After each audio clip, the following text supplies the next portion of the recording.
పోటీ పరీక్షల్లో భాగంగా మనకు పంచాయతీరాజ్ వ్యవస్థ గురించి సహజంగా పర్సనల్ క్వాలిటీలో భాగంగా అడుగుతూ ఉంటారు.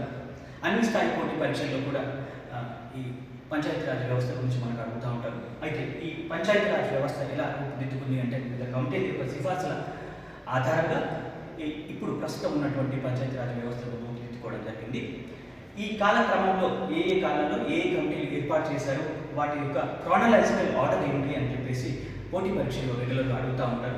వాటిని సులభంగా గుర్తుపెట్టుకోవడానికి ఉపయోగించేటటువంటి నిమోనిక్ బ్యాగ్స్ అని అంటే ఒక పంచాయతీ జరుగుతుంది, అక్కడ బ్యాగ్ పట్టుకొని వెళ్ళారు అనేటటువంటిది సులభంగా గుర్తుపెట్టుకునేటటువంటి నిమోనిక్ ద్వారా మనం వీటిని ఈజీగా గుర్తుపెట్టుకోవచ్చు.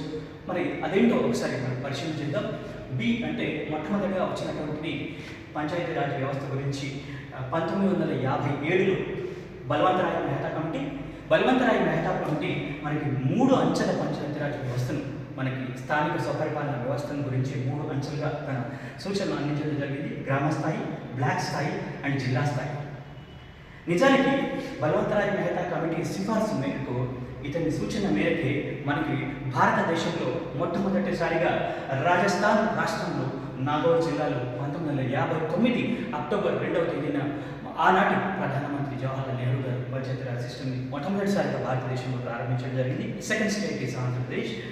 అండ్ రెండవది మన బ్యాగ్స్లో భాగంలో మొట్టమొదటి బల్వంతరాయ్ మెహతా కమిటీ, రెండవది అశోక్ మెహతా కమిటీ. ఇది 1977వ సంవత్సరంలో ఏర్పాటు చేయడం జరిగింది. ఈ కమిటీ 2 అంచెల పంచాయతీరాజ్ వ్యవస్థ గురించి అంటే 2 అంచెల వ్యవస్థను సిఫార్సు చేయడం జరిగింది. ఇందులో మండల పరిషత్, జిల్లా పరిషత్ ఉండాలని చెప్పేసి ఈ కమిటీ సూచించడం జరిగింది. అట్లాగే ఈ కమిటీ సూచనలో ప్రధానమైనటువంటి మరొక సూచన ఏంటంటే రాజకీయ పార్టీలు దీనిలో ప్రత్యక్షంగా పాల్గొనాలి. అదేవిధంగా ఎస్సీ ఎస్టీలకు రిజర్వేషన్లు స్థానిక సంస్థల్లో ఉండాలి అని చెప్పేసి సూచించినటువంటి కమిటీ అశోక్ మెహతా కమిటీ 1977వ సంవత్సరంలో ఏర్పాటు చేయడం జరిగింది. అలాగే బ్యాగ్స్లో భాగంగా జి అంటే జీవీకే రావు కమిటీ.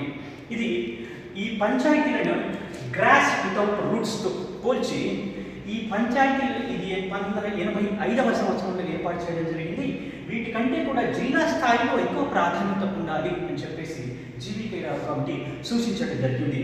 ఆ తర్వాత బ్యాగ్స్లో భాగంగా ఎస్ అంటే సింఘ్వి కమిటీ, సింఘ్వి కమిటీ. ఇది 1986వ సంవత్సరంలో ఏర్పాటు చేయడం జరిగింది. పంచాయతీలకు రాజ్యాంగబద్ధమైనటువంటి హోదా కల్పించాలి అని చాలా అత్యంత స్పష్టంగా చెప్పినటువంటి కమిటీ సింఘ్వి కమిటీ. ఈ కమిటీ చేసినటువంటి సూచన మేరకు మనకి 1992వ సంవత్సరంలో 73వ రాజ్యాంగ సభ ద్వారా మనకు రాజ్యాంగ భద్రతను పంచాయతీలకు కల్పించడం జరిగింది. 1993వ సంవత్సరము ఏప్రిల్ 24వ తేదీ నుంచి ఇది అమల్లోకి రాదు. 92లో సవరణ చేసినప్పటికీ 93లో అమల్లోకి వచ్చింది. 1993 ఏప్రిల్ 24 దీన్ని పంచాయతీరాజ్ దినోత్సవంగా భారతదేశంలో జరుపుకుంటారు. ఇది కూడా చాలా అత్యంత కీలకమైనటువంటి బిడ్డగా మనం పరిగణించవచ్చు.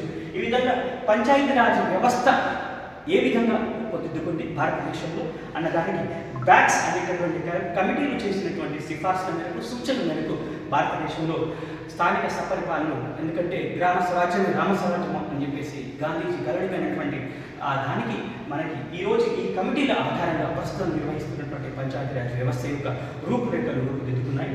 సో ఈ విధంగా బ్యాగ్స్ అనేటటువంటి అంశం ద్వారా ఈ కమిటీని సులభంగా గుర్తుపెట్టుకోవచ్చు. Wish you all the very best.